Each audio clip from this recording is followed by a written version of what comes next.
Jama'a yau ne fa za a yi ta ƙare game da yunƙurin sasantawa da ake yi tsakanin ƙasar Amurka, Iran har ma da Isra'ila a ƙasar Pakistan. Wakilan kowace ƙasa sun hallara, wakilan ƙasar Iran sun hallara, wakilan ƙasar Amurka sun hallara a ƙasar Pakistan, wanda ɗan lokaci kaɗan ake jira a fara wannan tattaunawa da za ta iya zama dalili na dakatar da wannan yaƙi na dindindin ko kuma ɓarkewar sabon rikicin da duniya za ta girgiza. Wanda al'umma ba sa fata hakan ta kasance. Abubuwa da dama dai sun faru game da wannan tattaunawa. Ƙasar Amerika ta kawo wakilanta ɗauke da ƙudurorin da suke tafe da shi. Haka zalika ƙasar Iran ma ta zo da nata. Wanda da fari dai kafin a kawo ga wannan mataki, ƙasar Iran ta faɗi sharuɗanta da take so a cika mata kafin ma ta zo kan teburin sulhu. Haka zalika ita ma ƙasar Amurka ta faɗi sharuɗanta wanda take buƙatar ta gansu a zahiri kafin ita ma ta zo kan teburin sulhu. Wanda sharuɗan ƙasar Amurka shine buɗe Strait of Hormuz, ita kuma sharuɗan ƙasar Iran wato a dakatar da kai hare-hare a ƙasar Lebanon da ma ƙasarta. Haka zalika kuma a sakin mata frozen asset ɗinta wanda ya kai dala biliyan 6 da suka maƙale a ƙasar Qatar wanda Amurka ta dafe su. A rahotanni da muke samu domin a fara wannan tattaunawa, ƙasar Amurka ta amince ta saki waɗannan kuɗaɗe dala biliyan 6 mallakin ƙasar Iran da ke bankuna a cikin ƙasar Qatar, wanda Amurka ta hana a saki tun lokacin da ta sanya mata takunkumi. Kafin a zo kan abubuwa guda 10 da ƙasar Iran ta zo da su, ita ma ƙasar Amurka ta zo da abubuwa guda 15 da za a fara tattaunawa a kansu. Wani asiri yana ta tonuwa ko kuma yana ta ƙara bayyana game da wannan yaƙi. Wato wannan yaƙi gaskiyar lamari lamari ne mai matuƙar sarƙaƙiya da mutane da yawa da suke bibiyar shi ba su san dalilin faruwarsa ba su san kuma me ake so a kai ga cimmawa a cikin wannan yaƙi ba. Wato wannan yaƙi kacokan yaƙi ne na ƙasar Isra'ila, ƙasar mutanen. Wato hatta su kansa ƙasar Amurka tarko aka ɗana musu, aka jefa su cikin wannan yaƙi, wanda wannan yaƙi ya zame musu bala'i da masifa, ya jefa duniya cikin bala'i da masifa, yake nema ya karya tattalin arzikin duniya. Wato farko kafin wannan yaƙi, jama'a idan ba ku manta ba, ku bi ni tsaf zan warware muku zare da abawa game da matsaltsalun da ake fuskanta a wannan yaƙi da ma dalilan da ya sa ake ganin cewa zai wuya a tsallake wannan gaɓar ta sulhu kuma wannan sulhun ya yiwu. Idan ko ya yiwu, an riga an karya ƙasar mutanen kenan har abada ta rushe ba za ta dawo ba. Ita kuma Iran ta samu wata dama ta gina power da ba wanda zai iya ƙara rusa ta har abada. Ku biyo ni cikin wannan bidiyo zan muku bayani filla-filla da za ku fahimci komai.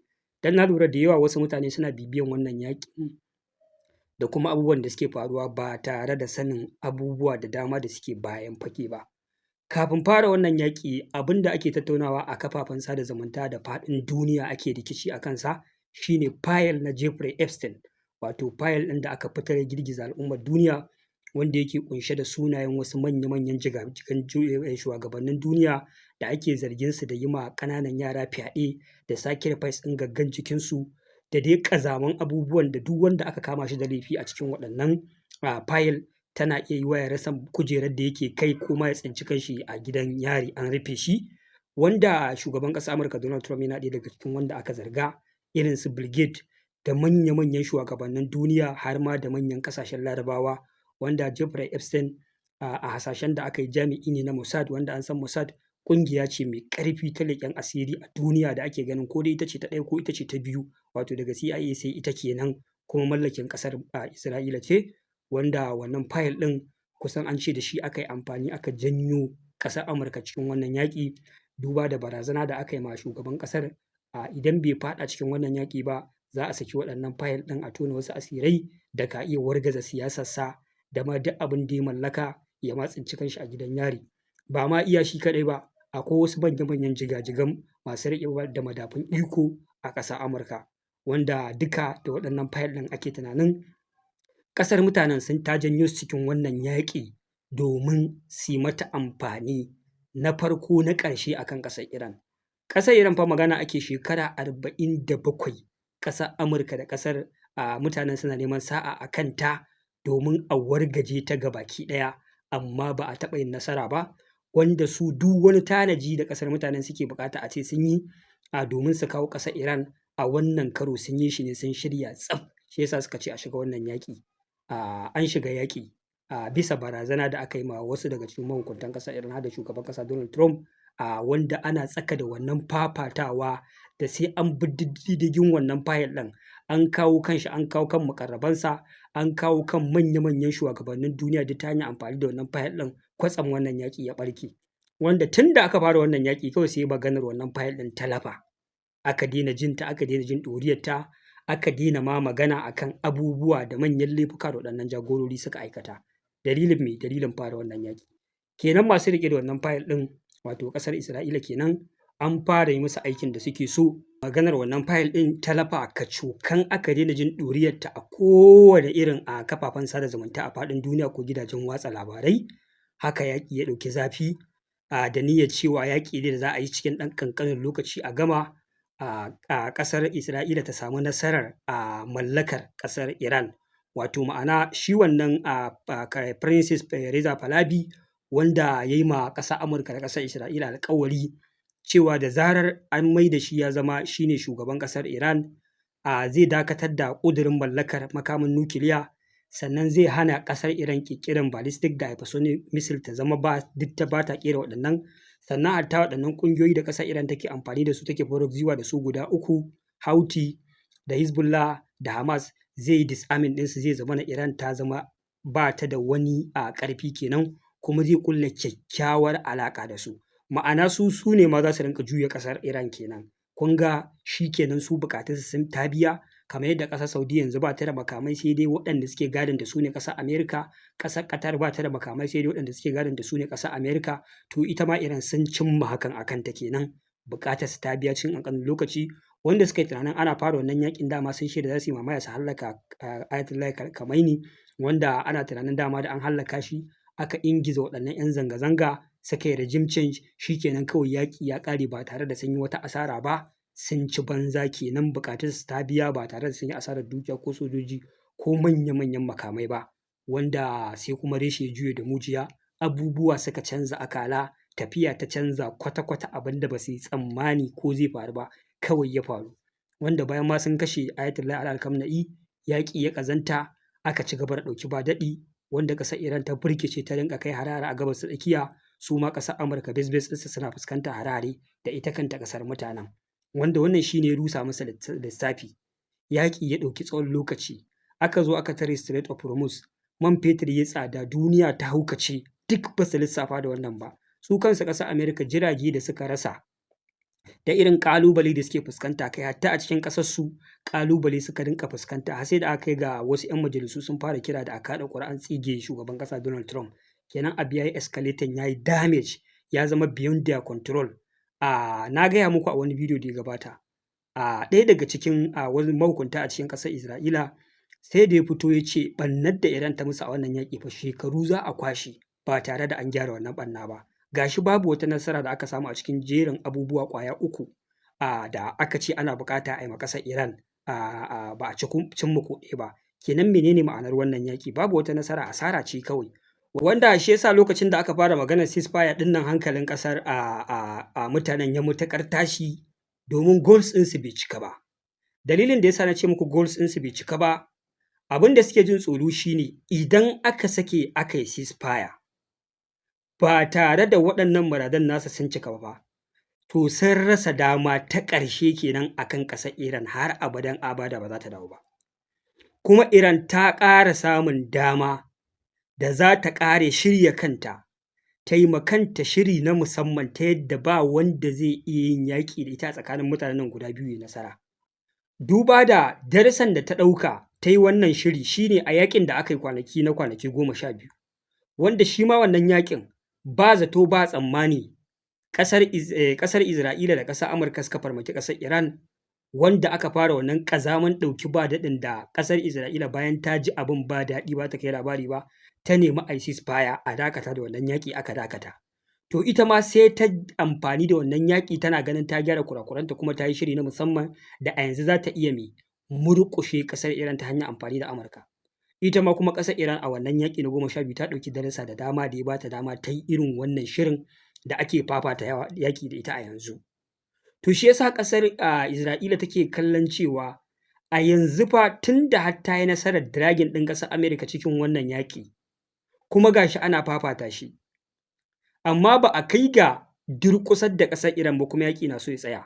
To idan fa suka kuskura suka bari yaƙin nan ya ƙare, goals ɗinsu ba su cika ba, to shi kenan sun rasa dama ta fam ba za su ƙara samun dama irin wannan ba. Domin kuwa ana dakatar da wannan yaƙi, ƙasar Iran za ta yi rebuilding ɗin arminta, za ta ƙara ƙera makamai, za ta ƙara mummunan shiri da ƙarfin soja, da ɗaukan matakin a mutu ko a yi rai, ko kuma matakin gagara-badau ta yadda ba wanda ya isa a cikin mutane biyun nan ya mun ɓarna irin wacce ya mun yanzu, ko kuma ma ya rusa ƙasata. Tabbas abin da zai faru kenan. Duk abin da take jin tsoro ƙasar Iran sai ta gyara shi gyara na ƙarshe, da san cewa ita ma dama ta ƙarshe aka bata idan aka dakata da wannan yaƙi. To abin da ƙasar Isra'ila take mugun jin tsoro kenan. Take nema ko ta halin ƙaƙa ba za fa a gama yaƙin nan ba. Matakin gama yaƙin nan kawai a gurinta shine a ƙwace ikon Iran na mallakar makaman nukiliya har abada. A dakatar da ita da ƙirƙirar ballistic missile har abada. Waɗannan ƙungiyoyi da suke taimaka mata ake iya kasa durƙusar da ita idan ana yaƙi, a tabbatar an wargaza mata su har abada. To ita ma ta san ta tsira kenan, ta yi nasara, shi kenan hankalinta ya kwanta, barazanar ƙasar Iran ta ƙare har abada. Wannan shi ne abin da yake ɗaga musu hankali, wannan shi ne abin da ya sa fa ba sa ƙauna a ce wannan yaƙi ya dakata. Kuma za su yi duk mai yiwuwa a faɗin duniyan nan su ga cewa fa wannan yaƙi bai dakata ba. Shi ya sa a proposal ɗin da ƙasar Iran ta sako take cewa fa sai an dakatar da wannan yaƙi a ƙasar Lebanon, ita kuma take cewa ba za ta dakata ba. Me manufarta? Yanzu Iran ta dawo a ci gaba da yaƙi, ta ci gaba da kai hare-hare cikin ƙasar Isra'ila. Sannan ita kuma Amerika ita ma ta dawo a ci gaba da gwabza yaƙi, kadai su dakata har sai sun yi mai nasara akan Iran. To kuma ƙalubale na biyu da su Amurka suke fuskanta shine yadda duniya ta yo musu ca, da yadda 'yan ƙasarsu suka yo musu ca. Ana ganin cewa kawai sun fara yaƙin da ba nasu bane, ba muradansu bane. Ma'ana duka waɗannan muradai da ake so a cimmawa a Iran, ba fa Amurka bace take so ta cimma musu, muradan wata ƙasa ne. A don haka a kan me za a ringa amfani da Amurka da kuɗinta da sojojinta a ce sai an cika ma wata ƙasa muradanta. Wannan shine ƙalubalen da Amurka take fuskanta a cikin gida. Daga ɓangaren sauran ƙasashen duniya kuma, tare Strait of Hormuz da ya janyo hauhawar farashin mai da tsadar rayuwa a faɗin duniya, kowa ran shi a ɓace yake, ba a jin daɗi, kawai ana ta ƙorafi a dakata da wannan yaƙi, a dakata da wannan yaƙi.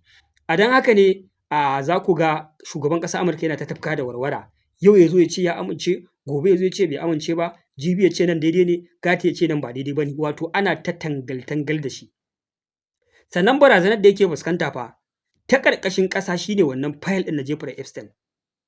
Sannan kuma barazanar da yake fuskanta ta zahiri shine ƙorafin ƙasar Amurka da manyan shugabannin duniya, har ta kai ga ƙungiyar NATO tana nema ta wargaje saboda ita kanta ta san cewa wannan yaƙi fa bai da dalili kuma bai kamata a ce dole sai an yi shi ba. To a nan ko dai dole saboda jin tsoron kunyata wannan fayil ɗin a ci gaba da tono asirin da zai kawo ƙarshen kariyar shi, ya cika ma ƙasar mutanen muradansu, ya ci gaba da yaƙi da ƙasar Iran sai ya durƙusar da ita, ko kuma dole ya haƙura ya tozarta ta wannan gefen, ya biya ma shugabannin duniya da 'yan ƙasarsu muradunsu na a dakata da yaƙi, duniya ta zauna lafiya. A lokacin da ya fara ƙoƙarin karɓan ƙudure-ƙuduren ƙasar Iran, kawai mutanen sai gashi ba zato ba tsammani, sai labarin kuma fayil ɗin Jeffrey Epstein ya ƙara bazuwa a duniya. Me ake nufi da haka? Gargaɗi ake maka, kar ka kuskura ka yadda da ƙudurorin ƙasar Iran.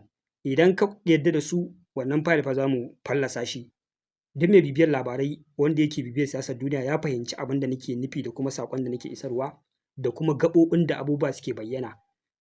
Kun ga matar shugaban ƙasar Amurka ta fito tana ƙoƙarin kare kanta, tana ɗaya daga cikin victims da suke cikin wannan fayil ɗin, wanda aka saki wani hoto ga Donald Trump, ga Jeffrey Epstein, ga ita wannan matar tashi, wanda ake tunani abubuwa da dama suna ƙarƙashin ƙasa na sirri da za a saki. Ta fito tana barranta kanta cewa ita bata taɓa zama ɗaya daga cikin irin matan da shi Jeffrey Epstein yake da alaƙa da su ba, ko kuma yake haɗa su da shugabannin duniya da dai abubuwa makamanta haka. Ta wanke kanta daga zargin da ake mata, ta kore waɗannan maganganu da sauransu, wanda wannan somin taɓa ne aka ce a cikin abubuwan da ake ci gaba da yi ma shugaban ƙasar Amurka prejo a kan shi. yanzu haka dai an riga an sauka a ƙasar Pakistan, ana ƙoƙarin a shawo ƙarshen wannan fitina ta hanyar tattaunawa. Yanzu haka ana nan ana lissafin yadda za a yi dai a cimma matsaya. Na ga bidiyo shugaban ƙasar Amurka Donald Trump a yau yana bayani da 'yan jaridu suke mai tambaya me yake fata, wani outcome yake fata a samu a cikin wannan yaƙi. Na ji ya yi wata magana wadda na lura da cewa ya haƙura da abubuwan da za su iya faruwa da shi, shi ma ina jin kamar ya bi ɓangaren a yi sulhun nan, saboda yaƙin ya fi zama fitina akan wannan fitina ta fayil ɗin Jeffrey Epstein.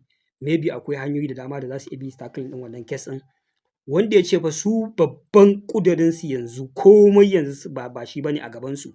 Ƙudurinsu ƙwaya ɗaya ne, kar Iran ta mallaki makamin nukiliya. Na ce ayya, faɗa ya zo ƙarshe. Dama Iran ai ta ce ita uranium ɗinta da take haɓakawa ba wai don ta mallaki makamin nukiliya ba ne a cewarta. Kun ga ko da tana so ta yi amfani da haka ne ta mallaki makamin nukiliya, ai bata nuna turjiya ta ce kai tsaye ni ina haɓaka uranium ɗina don in mallaki makamin nukiliya ba ne. Ta ce ba don shi take ƙirƙira ba, take haɓakawa ba. Saboda haka in dai kan wannan gaɓar ne, Iran za ta ce dama ita ba ta taɓa cewa za ta mallaki makamin nukiliya ba. Kuma ina ganin har ma an tambaye shi maganar Strait of Hormuz fa, ya ƙara maimaita maganar da ya taɓa yi a baya kuma ya zo ya tufka da warwara. Ran da ya ce zai ma Iran, zai rusa civilization ɗin Iran, akan fa barazanar ko ku buɗe Strait of Hormuz ne ko na muku wannan aika-aikar. Yau kuma sai gashi yana zuwa ya ƙara maimaita wannan maganar da ya taɓa yi ta farko, yana cewa wai su fa matsalar Strait of Hormuz dama ba sa amfani ma da shi, ba matsalarsa ba ce. Yaƙin nan in dai kawai sun samu buƙatarsa ta Iran ta cire ƙudurinta na mallaka makamin nukiliya, Strait of Hormuz zai buɗe anyway da kanshi. Na cewa to wannan mutum yana cikin bala'in ruɗani, ana ta buga kanshi. Idan ya yi ƙurin ya amince da ƙudurin Iran, sai can gefen su bugo shi. Ga kuma ƙasar shi yana fuskantar ƙalubale, wato an sa shi a tsakiya kenan.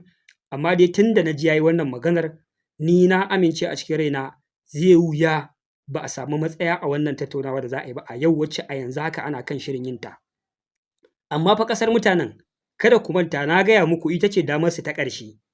Idan wannan yaƙin ya lafa, Iran ta yi nasara, ta tsira. Za ta ƙara shirin da na rantse muku da Allah, duk ran da suka kuskura suka ƙara dawo da yaƙi, billahi lazi la ilaha illa san yana dama da ba su taɓa yi ba a faɗin duniyar nan. Domin yanzu na san kamar da ta ɗauki darasi a yaƙin farko, to a wannan ta ɗauki darasi ninkin wancan. Kuma sai ta yi kai, ina jin yanzu duk wani abu zai dakata ne kawai a ƙasar Iran, sai ƙoƙarin tanadan makamai da abubuwa da za su kare kansu, da kuma abubuwa da za su yi muguwar ɓanna da aka ƙara musu karan tsaye. Tabbas abin da zai faru kenan. Su kuma ƙasar mutanen dama mulkin wannan mutumin ya kusa ƙarewa, da ya ƙare ya sauka shi kenan. Ba lallai bane su iya ƙara samun damar diragin ɗin wani shugaba cikin wannan yaƙin. Idan ko su ne 1 in 1 suka kuskura suka ce za su yi yaƙi da Iran, kun san sun gama yawo. Tabbas abin da zai faru da su kenan. A don haka damarsa ta ƙarshe ta zo, kuma na fi son mutane su yi addu'a wannan yaƙin ya dakata, domin idan ya dakata a wannan gaɓar shine nasarar da Iran ta samu. Tabbas ina gaya muku. Maybe kowane irin condition aka saka a wannan yaƙi, na san dai zai wuya ma Iran ɗin ta karɓi kaskantattun condition, amma dai ni na fi son ko da wani condition da aka saka suke ganin kamar an danne su yi haƙuri su karɓe shi. Wani lokaci idan kana so kai nasara akan maƙiyinka, dole sai ka ɗan sauka ƙasa. Misali mun ga yadda aka yi sulhun Hudaybiya tsakanin manzo Allah sallallahu alaihi wasallam da kafiran Makka, suka saka ƙudurori na zalunci da son zuciya. Manzon Allah ya amince, Sayyidina Umar ran shi ya ɓaci, ya ce kai ba annabi ba ne, ai ba za mu yarda da wannan ƙasƙancin ba da sauransu. Wanda Sayyidina Abubakar ya gaya ma Sayyidina Umar cewa shi manzon Allah ne, Allah yana sanar da shi abin da bai sanar da mu ba. Aka yi haƙuri da wannan sulhu na zalunci da aka yi a wannan lokaci. Amma me musulmai suka yi a lokacin? Ashe sulhun nan wata dama aka ba su koma su yaɗa addinin musulunci ya ƙarfi, wanda da ya zo ya ƙarfin da kafiran Makka suka takalli musulunci a lokacin, me ya faru? Ai ba ma magana sulhu ake ba, magana ake ta ƙasar kuma yanzu, ƙasar da kuke gadara ta ku ce, yanzu ba ta ku bace, mun kwace ta. Ya suka yi? Haka manzon Allah ya zo da izza ta musulunci aka shiga Makka, ko Makka ta zama ƙasar musulunci, ba za ma su iya yaƙi ba. Ba ma fa magana wai bari mu yaƙi bane mu kwata, a'a yanzu mun fi ƙarfin ku ne, yaƙin ma ba za ku iya yi da mu ba. Kuma lokacin da aka yi sulhu na musulmai suka ce za su yaƙi, ai ba yaƙin ba zai haifar da ɗa mai ido ba. Amma manzon Allah ya ce a yi haƙuri. Aka yi haƙuri, aka koma, aka je aka dinga yaɗa addinin musulunci, sai ga musulunci ya ƙarfin da zuwa kawai aka karɓi Makka. Saboda haka wannan sulhu da za a yi, Iran in tana so ta yi nasara, wallahi dole sai ta haƙura da wasu abubuwa da za a gindaya mata ko da za su cutar da ita, ta dawo ta gyara abubuwa, ta ƙara ƙwari, ta ƙara shiri. Wannan shi ne. Yanzu haka dai ana nan ana tattaunawa, muna jira mu ga outcome abin da zai faru. Bidiyo na gaba zan faɗa muku cikakken abubuwan da aka samu a wannan tattaunawa. Wassalamu alaikum wa rahmatullahi ta'ala wa barakatuh.